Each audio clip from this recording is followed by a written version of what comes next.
Glória a Deus. Amém, queridos? Amém. Graça e paz, tudo bem? Todos felizes com Jesus? Amém. Glória a Deus. Pastor Jade mais uma vez nos alegrando. Essa foi boa, hein? Ainda não? Que tem então mais viagens, né? Eita glória. Tudo bem, queridos? Preparados para ouvir a palavra de Deus? Amém. Glória a Deus. Então vamos abrir, quem trouxe a sua Bíblia aí, vamos abrir lá no livro de Hebreus. Glória a Deus. Hebreus, capítulo 12.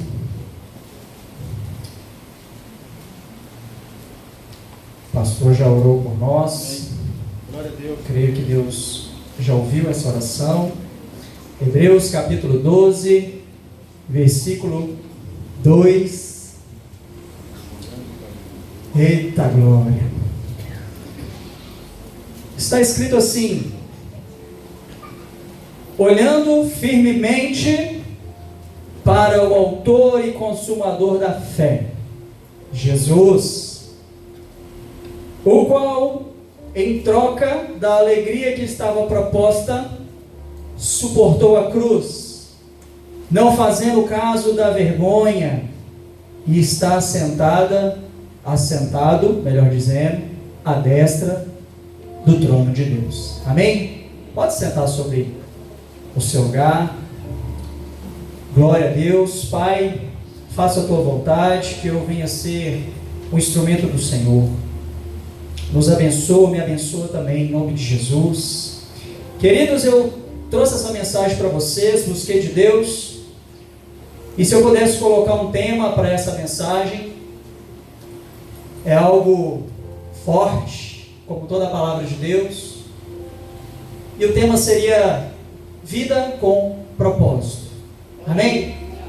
Vida com propósito. É importante termos vida com propósito. E nesse texto, nós vamos destrinchar e vamos aprender aqui princípios de Deus para uma vida com propósito. Porque propósito é o combustível da vida. Eu sempre gosto de usar algo que eu aprendi um tempo atrás.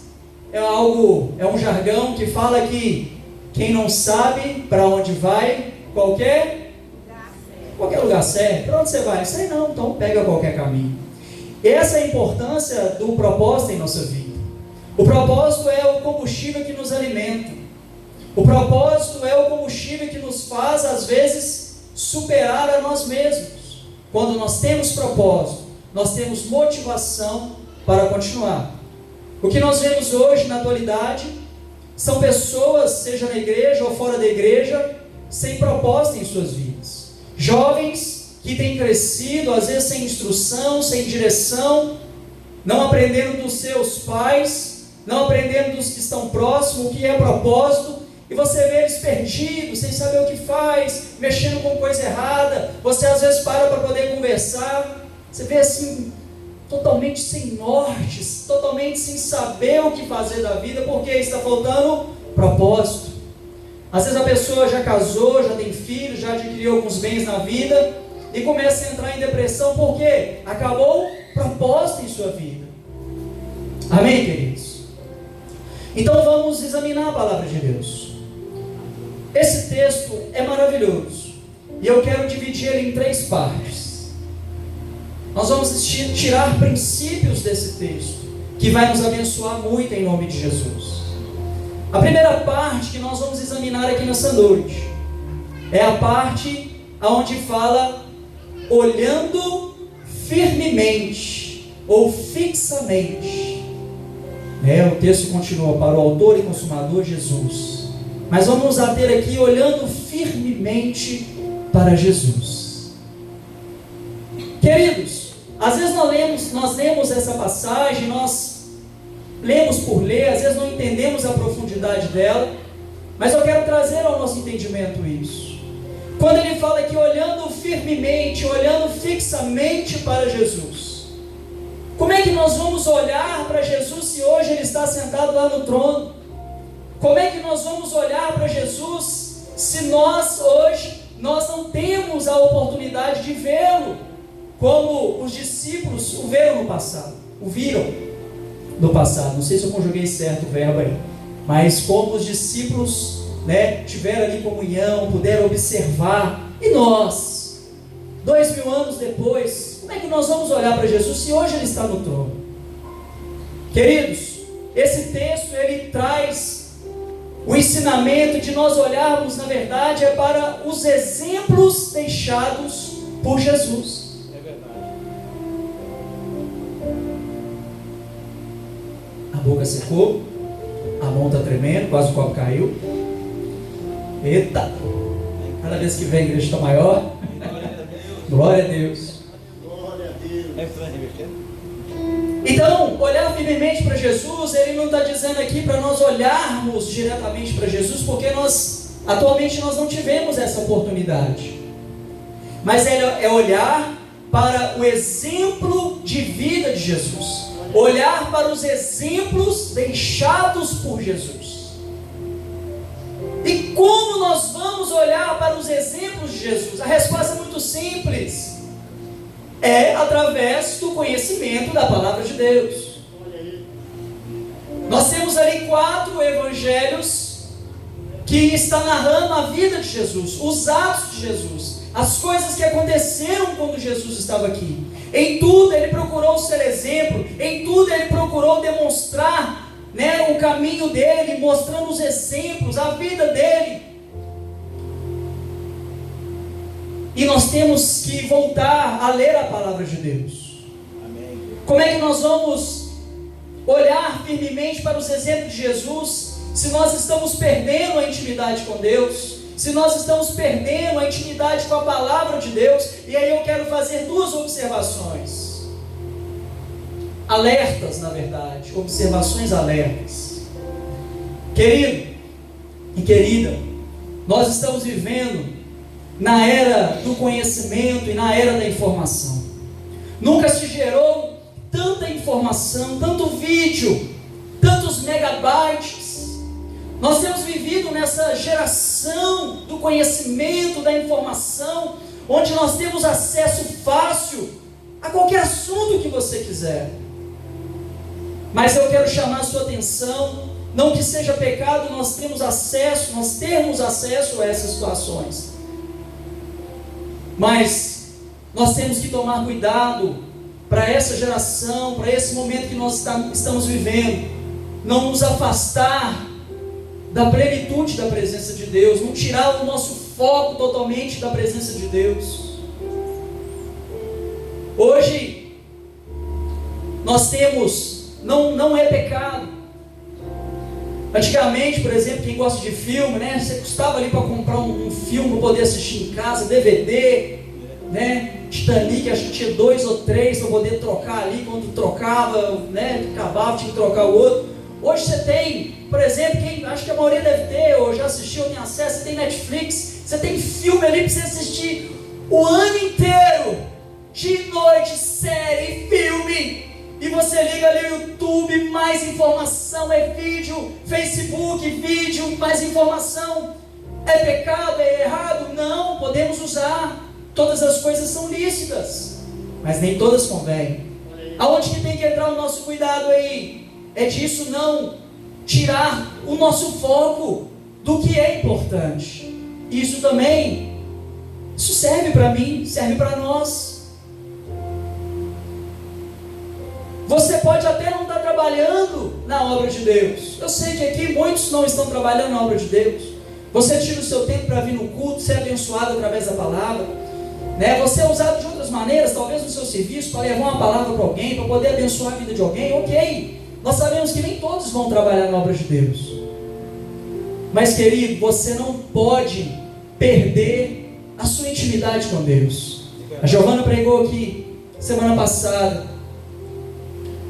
Nós não podemos deixar a presença de Deus, nós temos que ser conhecidos de Deus. Então tome cuidado para que essa fase que nós estamos vivendo, da informação, do conhecimento, não tirar os teus olhos, os meus olhos, da presença de Deus. E voltando àquilo que nós estamos dizendo na palavra, olhando firmemente. Como é que nós vamos olhar firmemente? conhecendo. Não deixe de ler a Bíblia, não deixe de conhecer mais a Deus. Conheçamos e prossigamos em conhecer a Deus. Está aí um ano novo, está aí 2020. Você que não conseguiu ler a Bíblia, em 2019 parou no meio do caminho, desanimou, foi lançado vários propósitos, mas você se perdeu ali por causa do corre-corre. É um bom momento para recomeçar. Glória a Deus. É um bom momento. Ano novo, renovo. Volte a ler a Bíblia. Eu já li, lê de novo. Volte, porque é importante, porque é ali que nós vamos ver os exemplos. E olha que coisa interessante. Sabe aquela passagem em que fala assim: ensina a criança no caminho? É verdade. Jesus passou por várias coisas que, como Deus, Ele não precisava de passar. Várias coisas que Ele já sabia que daria ruim, que aconteceria algo ruim, mas Ele passou por aquilo, sabe para quê? Para poder nos ensinar, porque Ele estava ensinando no caminho. E aí quero fazer um parênteses aqui. Pais, incluo eu. Quando a Bíblia fala ensina no caminho, é você ensinar como Jesus, é estando no caminho e trazendo os ensinamentos para o seu filho, mostrando, falando: filho, olha, isso é certo, isso é errado, filho, vamos orar com o papai. Não é falar: filho, vai lá por aquele caminho que dá certo. Não é assim, não é assim que funciona. A criança, ela aprende no caminho, é vendo o seu exemplo, é vendo o seu comportamento, é no caminho. E assim Jesus fez. Ele ensinou no caminho. Ele estava ali com os discípulos, passando situações, passando algumas dificuldades, operando alguns milagres, porque ele estava ensinando no caminho. Amém até aí? Amém. Então, a primeira coisa aí, quando nós estudamos essa passagem, é olhar firmemente para os exemplos de Jesus. Coloque esse princípio no seu coração. Olhar firmemente para os princípios de Jesus, para a vida de Jesus, para os exemplos que Jesus deixou para nós. O segundo ponto, aqui fala: olhando firmemente para o autor e consumador da fé, que é Jesus. Autor e consumador da fé. Opa, o que nós aprendemos aqui? Foi Jesus que criou a fé. Quando Deus estava fazendo o mundo, quando Deus estava planejando as coisas, acredito que Jesus, isso estou conjecturando, estava ali do lado do Pai, falou: nós temos que criar algo ali para que os nossos filhos operem. Ele falou: vamos criar a fé, vamos bolar a fé. Então Jesus foi o criador da fé. Amém, queridos? Amém. Não vamos ficar com dúvida com relação a isso. Jesus criou a fé. Ele é o autor e Ele vai ser o consumador. Ele criou e Ele vai terminar. Por que vai terminar? Porque o dia que Ele nos chamar, o dia que nós estivermos com Ele, face a face, vendo a Deus, vai precisar de fé? Não. Nós vamos estar com Ele. É verdade. Mas o que é que eu quero ensinar sobre a fé? Quando nós lemos lá em Hebreus 11, ele traz uma definição do que é a fé. A fé, ela é a certeza das coisas que se esperam. Então, a certeza das coisas que se esperam. E a fé também, né? Essa definição ele divide em duas partes. Ela é a certeza das coisas que se esperam, e ela também é a prova das coisas que não se veem. Opa, vamos entender isso aí. Queridos, ainda que você ache que não, existe fé dentro de você, amém? Amém. Quem levanta às 5 horas da manhã para ir para o trabalho? Amém. Se você não acreditasse que você não chegaria no seu trabalho, você nem levantaria da cama. Isso é fé, certeza das coisas que se esperam. Eu no meu serviço aguento muito sapo de cliente, aguentar o mês todo para vir o salário no final do mês. Eita fé! E sei que cada um aqui deve ter história boa demais para contar.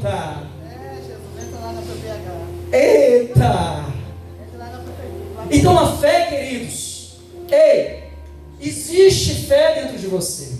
Para você vir para a igreja, tem que ter fé.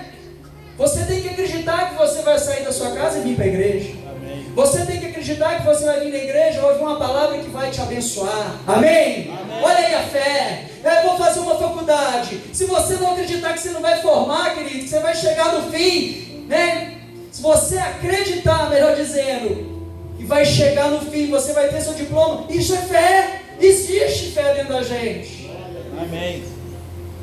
A fé, ela já é natural, ela já é, falar uma palavra difícil, intrínseca, pelo menos uma palavra difícil.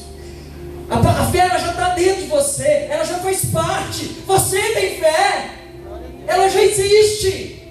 Eu vou fazer um curso para melhorar, isso é fé. Glória a Deus. Eu vou adquirir um carro novo, é fé. Eu vou ter uma criança, isso é fé, queridos. Eu vou isso, eu vou aquilo, isso é fé. Só que às vezes nós não definimos isso como fé. Mas Hebreus fala, é a certeza de coisas que se esperam. Então é fé. Então a fé existe dentro de você.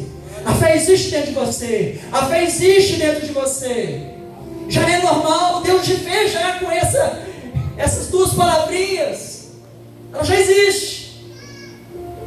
E a fé também, ela é prova do que não se vê. Você pode estar lá na sua faculdade, lá no seu curso superior, e provarem por A e por B que Deus não existe. Vou provar, segundo Einstein, eu creio. É fé. O mundo veio do Big Bang, explodiu, vem do macaco. Eu não vim de macaco nada não. Eu vim de Deus. É fé. Estão entendendo isso aí? Então Jesus, ele é o autor e o consumador. Ele criou, ele desenvolveu, ele bolou, ele falou, vai ser assim, a fé vai ser assim, e vou colocar isso nos homens. Então a fé, ela já existe dentro de nós. Ei, quando nós oramos, a fé tem hora que parece ser coisa de doido, mas é fé. Imagina nós, que é que o mundo às vezes fica meio confuso, porque o natural, o homem, eu fico vendo nas empresas, os empresários bolam estratégias. Nossa, empresário é um homem que tem fé, viu? Porque para falar, nós vamos fazer isso, nós vamos fazer aquilo outro, nós vamos comprar um terreno, nós vamos aumentar a atividade, nós vamos fazer não sei o que, isso é fé. Só que é uma fé que está lá, já existe dentro dele. Ele só não sabe que foi Jesus que fez aquilo ali. E ele está usando. E está sendo abençoado. Amém, queridos? Então a fé existe dentro de você. Amém? A fé existe dentro de você. Só que nós temos uma diferença. Quando o trem está pegando para o nosso lado, nós temos e nós acreditamos em um Deus superior. Aleluia. Que você, olha que coisa de doido, que você vai entrar no seu quarto, fechar a tua porta, não tem ninguém ali, só pernilongo para ficar pegando aqui a canelinha, não é assim? Quando você entra pro quarto orar, não é? Não fica os pernilongos com os pretinhos e fica beliscando a gente. Eu já entro e ponho lá o raid lá embaixo, que aí já vai espantando aquela turma. Mas é assim, isso aqui não foi enviado, né, lá do bichão para poder atrapalhar a gente, sei lá, vai que é. Quando a gente chegar, a gente pergunta a Deus se faz alguma coerência. Mas olha só, olha que coisa esquisita. Você entrar no quarto, fechar uma porta e conversar com ninguém ali e falar, Deus me abençoa. Se alguém tiver que não conhece a Deus, olhar assim e falar, que cara doido, está falando sozinho. Fé. Amém. Porque nós temos alguém superior a nós, que é todo poderoso, que escuta a oração e fala, nisso eu vou abençoar meu filho. Amém. Ou nisso eu vou esperar mais um pouquinho. Glória a Deus. Amém, queridos? Aplauda o Senhor.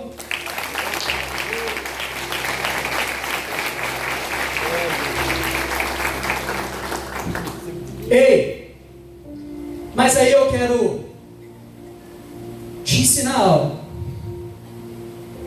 Fé, pastor, então a fé tem dentro de mim, né? Eita, então eu sou um super-homem espiritual. Querido, nós temos que ser maduros na fé. Isso está faltando para a igreja. Frustrações.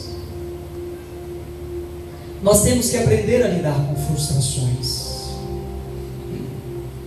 Nós temos um Deus? Temos.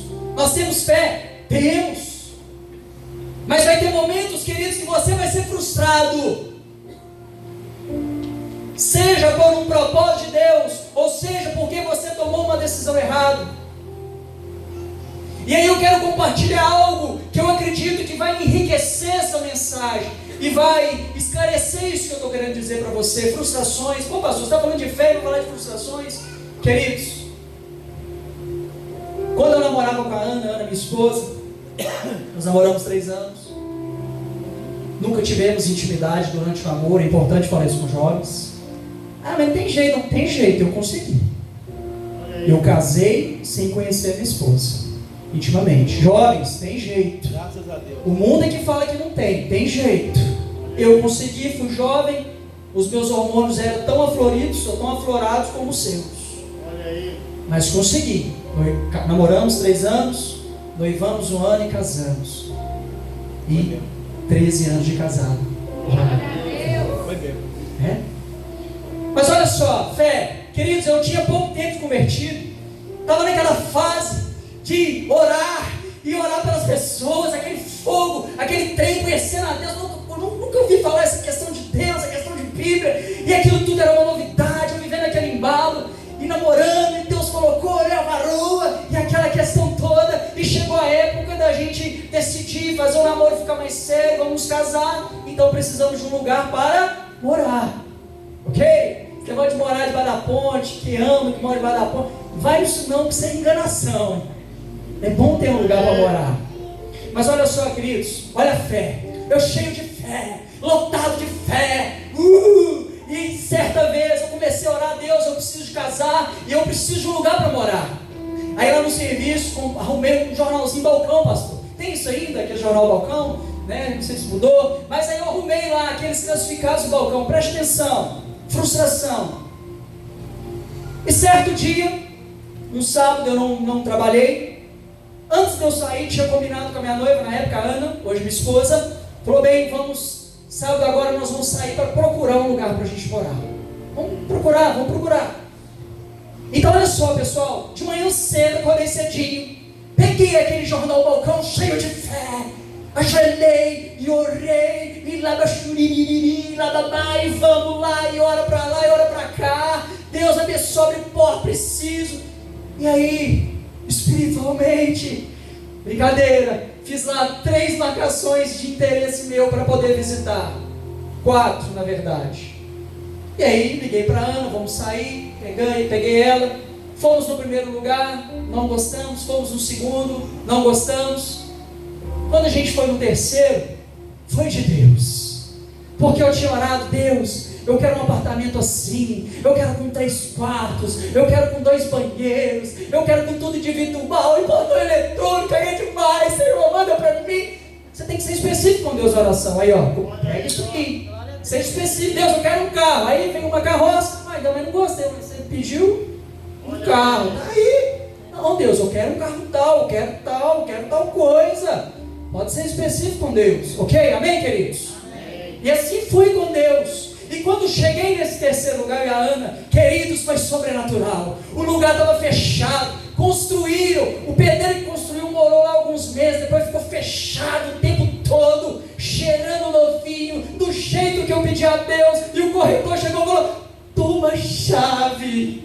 Eu falei, eu tomo, eu recebo. E começo a chorar, fala, Deus, o Senhor é maravilhoso, o Senhor ouviu minha oração. E foi aquela alegria, e papai e mamãe, vamos lá, aquela festa, agora o casamento vai sair. E aquela alegria toda, Deus responde a oração, cheio de fé. Amém, queridos? Tá pegando aí?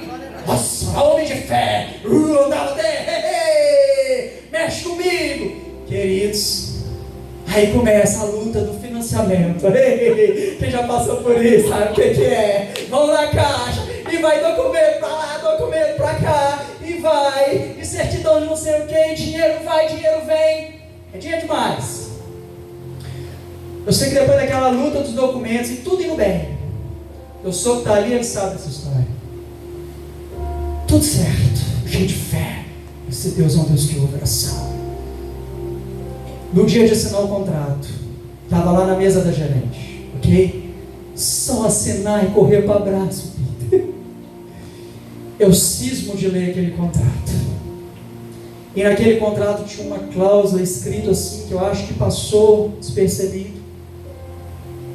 O engenheiro colocou lá, esse apartamento, ele, não sei o termo certo, ele serve como garantia do financiamento. Estava lá, não. Como é que a Caixa vai financiar se o imóvel não serve como garantia do dinheiro que ela vai te emprestar? Entenderam isso aí? Ela te empresta o dinheiro por quê? Você não pagou, ela pega o imóvel, vende e repõe, não é isso? Tranquilo, matemática básica. Na hora que eu falei, ô gerente, esqueci o nome dela, eu não entendi muito bem isso aqui, olha só que boca, será que aquela boca foi usada naquele dia? Falou, gerente, eu não entendi esse trem aqui, bobinho. Na hora que ela pega aquilo, eu já vi que a cara dela já passou para a cara de paisagem. E eu falei, isso daí começou a ficar estreito aqui. Eu falei, peraí que eu vou ali. Entrou numa salinha. Eita salinha, demorou para voltar e os minutos não passavam. Na hora que aquela porta abre, ela sai, queridos. Ela veio com cara de paisagem. Falei, cara de paisagem é bom. Cara alegre é bom, cara de paisagem é mal. Ela vira para mim, tudo certo, casamento programado, tudo beleza, tudo feliz, cheio de fé. Ô, senhor Peter, infelizmente, nós temos que cancelar. Porque o apartamento lá não foi aprovado como garantia do imóvel. Fazer igual o pastor Ivanildo aqui.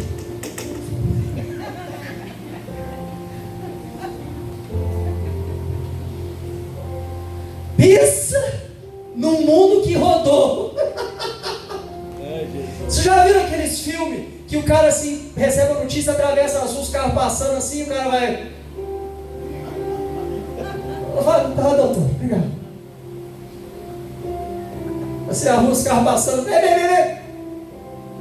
Pensa numa pessoa que perdeu o chão. Tudo certo. Deus tinha ouvido a minha oração. Foi tudo do jeito que eu pedi, do jeito que eu clamei, do jeito que eu fui específico, fiz tudo certo. Cheio de fé, fazendo a obra na presença de Deus. Tinha convertido há pouco tempo, estava em santidade, cheio de fé, usando, praticando. Veio a frustração. E eu sem saber o que fazer. Falei, já sei o que eu vou fazer. Aí começa a vir as interrogações gospel na cabeça da gente, né? Será que Deus é verdade mesmo? Será que tudo que eu estou vivendo mesmo com Deus é verdade mesmo? Olha aí. Na época a igreja que eu congregava era no centro, lá na floresta. Esse dia eu tinha recebido folga no serviço. Sabe o que eu fiz? Fui para a igreja e comecei a orar. Obrigado, Senhor. Comecei a chorar. Obrigado. Não deixei sair palavra de murmuração na minha boca. Graças a Deus. Testemunho? Não, queridos, mas é para você entender. E aí depois, Deus moveu outras peças. E aí o negócio veio na minha mão, o mesmo apartamento, já tem 13 anos que eu estou lá. Graças a Deus. Quitado, já está no meu nome. Vamos voltar para a mensagem? Por que eu estou te dando esse testemunho, esse testemunho, mas que não é para edificar a sua fé? É porque você precisa de aprender a ter uma fé madura. É verdade. O fato de a fé ser a certeza das coisas que se esperam e prova das coisas que não se veem, não quer dizer que você não vai ser frustrado, não quer dizer que vai ter alguma coisa que vai ser não. E você precisa de aprender isso. Viver com fé não quer dizer que você vai ter vitória em todas as batalhas. É verdade. Vai ter coisas que Deus vai te provar. Vai querer ver como vai ser sua atitude. Imagina ele olhando lá de cima. Vamos ver o que ele fala agora. Pô, Deus é maldoso. Não, ele precisa de ver meu coração. Às vezes ele vai falar, não, para ver qual é a sua atitude. Vou largar esse Deus não presta. Não. Meu servo adorou. Eu vou abençoar ele. Amém, queridos? Então preste atenção. Uma fé madura. Voltando para a mensagem. A fé é a certeza. A fé é a prova. Mas vai acontecer momentos que você vai ser frustrado. Amém, queridos? Se prepare para isso. Se prepare para isso. E quando você for frustrado, o que fazer? Levantar a cabeça, querido, e continuar caminhando. Glória a Deus. Lá no serviço eu uso o jargão, é vida que segue. Ah, deu errado, deu tudo errado. Vida que segue. Glória a Deus. Vida que segue. Vida que segue. Glória a Deus. Não deu certo nessa, vai dar certo na outra. Olha o exemplo de Jesus. Voltando aqui na mensagem, olhando para Jesus. Jesus, ele chamou Judas. Pessoal, quem chamou Judas não foi o Tiago, não. Foi Jesus. Deus. Quem chamou Pedro foi Jesus. O que Judas fez? Ele traiu o autor da fé. Vamos entender? Jesus já sabia, incontestável. Mas por que ele deixou rolar? Porque ele precisava de ensinar no caminho. Olha aí. Ele precisava deixar escrito, queridos, você vai ser frustrado. Vai ter pessoas que vão te decepcionar. Vai acontecer coisas para poder te frustrar. Estou te ensinando o caminho. Ele não precisava de passar por nada daquilo, mas ele passou para poder me ensinar e ensinar vocês. Amém. Nós, Obrigado. que isso faz parte da vida humana, isso faz parte da experiência humana na terra. A fé existe, a fé é real, a fé está dentro de você, mas a frustração faz parte da nossa humanidade. É verdade. Faço uma observação, pais. Você precisa ensinar o seu filho a se frustrar. Olha aí. Nós estamos vivendo a geração do sim para os nossos filhos. Eu não. Meu filho passa rabo comigo. Eu sou um pai de amor, mas quando eu preciso ser duro, eu sou, para ensiná-lo. Ele precisa aprender a se frustrar. Ele precisa aprender por quê, queridos? Você tem que aprender a dizer não para o seu filho. Você que é pai, você que tem essa experiência, você que vai ser um futuro pai. Os nossos filhos precisam aprender a experiência da frustração. Os maiores empresários, eles não conseguiram o que conseguiram talvez da primeira vez, não. Eles se frustraram várias vezes. Vai olhar lá a história do Henry Ford, o cara que inventou a Ford, que nós gostamos dos carros. Várias coisas que aconteceram para desanimar, mas era alguém que sabia lidar com a frustração. Olha aí. Deu errado? Vou levantar e vou tentar de novo. Quem é empresário sabe disso. Dá tudo certo? Tem hora que dá errado, não dá? O que você tem que fazer? Levantar a cabeça e seguir. E nós estamos ensinando, falando no contexto geral, os nossos filhos, essa geração, eles não estão aprendendo a se frustrar. E o que vai acontecer quando tiver grande? Tiver à frente de uma grande decisão para ser um empresário, vai vir a frustração. Não sei o que fazer, vou desistir, vou suicidar. Mas se ele aprende desde pequeno a se frustrar, vida que segue. Glória a Deus. Estava na faculdade, estava nota ruim, ai, o que eu faço? Vou me ajeitar, vida que segue. Glória a Deus. Fecho a observação para os filhos. E assim nós precisamos aprender a se frustrar. Amém, queridos? Bom, então voltando lá. Então nós aprendemos nesse texto que nós temos que olhar para Jesus, porque ele olhar firmemente para Ele, para os exemplos dele. E nós aprendemos sobre a fé, que nós temos a fé dentro da gente. Aí na última parte do texto, eu poderia dividir esse texto em várias partes, mas eu dividi nessas três principais. Ele fala assim, olhando firmemente para o autor e consumador da fé, que é Jesus. Preste atenção nesse final, deixa eu até beber aqui para dar sequência. Amém. Glória a Deus. Eita, bem de coco, hein? Vamos lá. Ei, preste atenção agora, para a gente fechar aí o contexto, para você entender, sair abençoado daqui, cheio de fé. Olhando firmemente para o autor e consumador da fé, Jesus. Até aí nós aprendemos.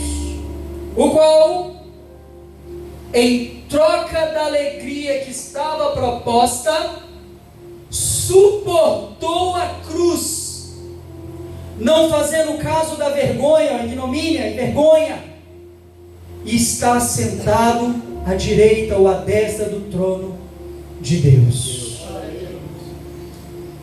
Qual foi o nosso tema? Vida com propósito. Esses dois princípios que nós aprendemos, foi base para aprender o que nós vamos aprender agora. Esse é o auge da mensagem. Tudo que nós falamos até agora foram princípios. Você precisa de olhar para Jesus. Você precisa de ter fé, ela já existe dentro de você. A fé é algo que já está intrínseco, já está dentro. Vida com propósito. Queridos, vamos analisar aqui a vida de Jesus.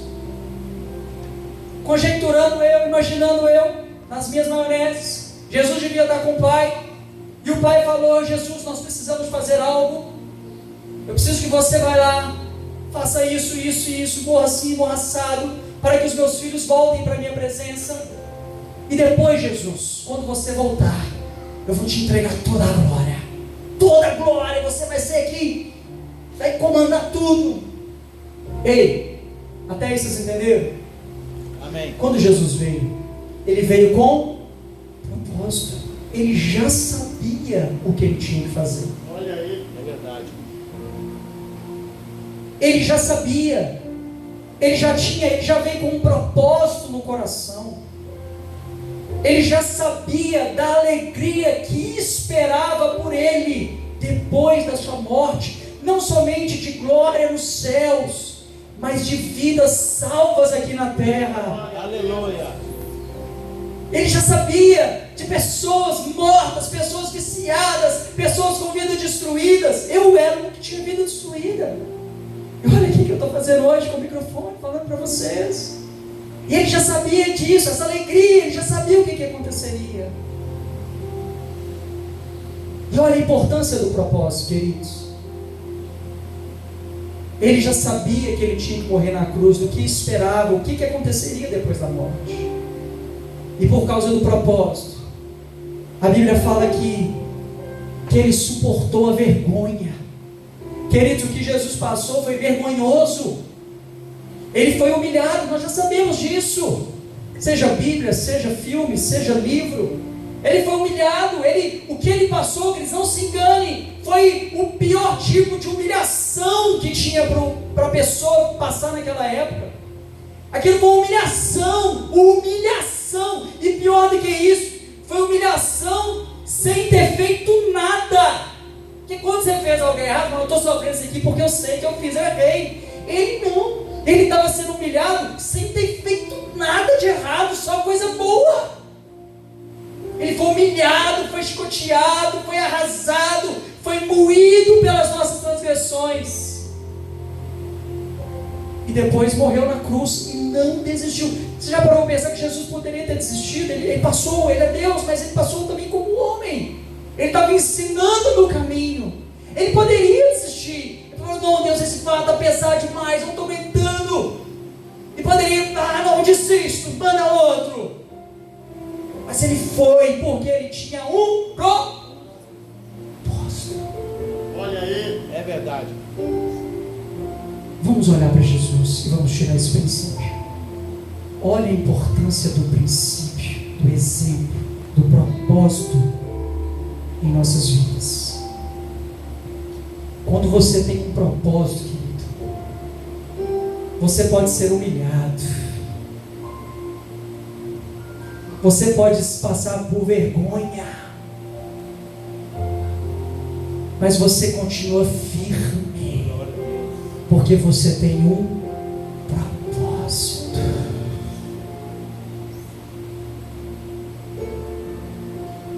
Jesus não desistiu porque ele tinha um propósito.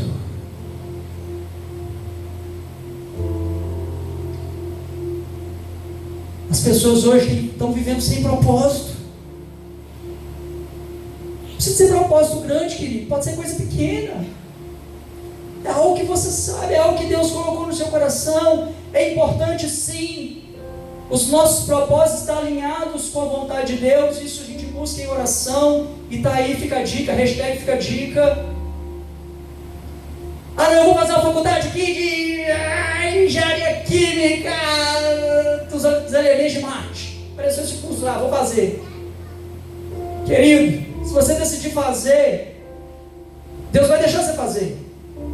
Mas aí você vai fazer aquilo e não vai servir para nada, você só gastou tempo. Está aí a importância dos nossos propósitos estar alinhados com o propósito de Deus. E como é que a gente tem essa direção? É oração, e a paz de Deus vai reinar dentro de você. Glória a Deus.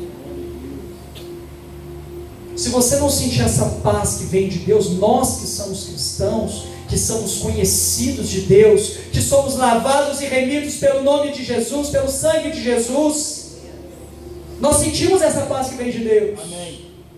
E quando você tem um propósito, e que você sente a paz de Deus, e sabe que o que você está fazendo está alinhado com Deus, que vem de Deus, que está alinhado, você sente algo forte, queridos, então pode ir.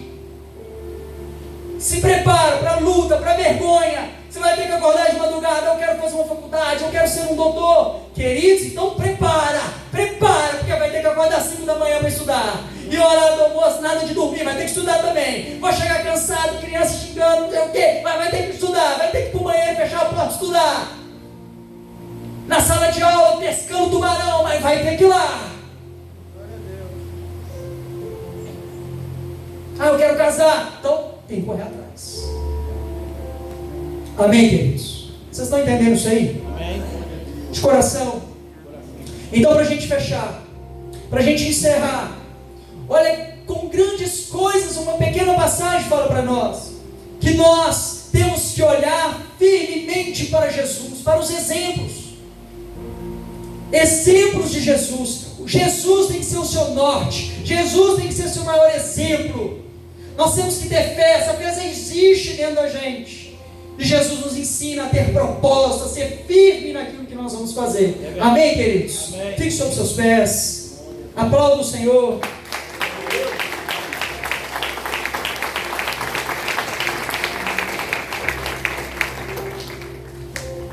Quero fazer uma oração para você. Feche seus olhos. Pai, obrigado pela tua palavra. A tua palavra, ela é viva e ela também é eficaz. E ela penetra a nossa intimidade. Ó Deus, eu recebo essa palavra. Eu fui o mais abençoado. Mas eu quero pedir ao Senhor nesta hora que o Senhor, que essa palavra venha penetrar no coração dos irmãos. E que se a partir desse ano de 2020, os teus filhos aprendam a ter uma vida com propósito, uma vida com objetivo, é claro, Pai, na tua presença, que é mais importante. Que os teus filhos aprendam a ter uma vida com propósito, uma vida com direção, uma direção segundo a tua vontade. Ó Deus, se tem alguém aqui que entrou nessa noite, desanimado, fraco, pensando que não tem fé, eu venho te pedir nesta hora, que o Senhor fortaleça, que o Senhor renove, que o Senhor, meu Deus, coloque novos sonhos, novos propósitos, liberte esse teu filho. Ó Deus, nós recebemos a tua palavra, e nós agradecemos ao Senhor, em nome de Jesus. Amém, queridos? Aplauda ao Senhor por pelo dia.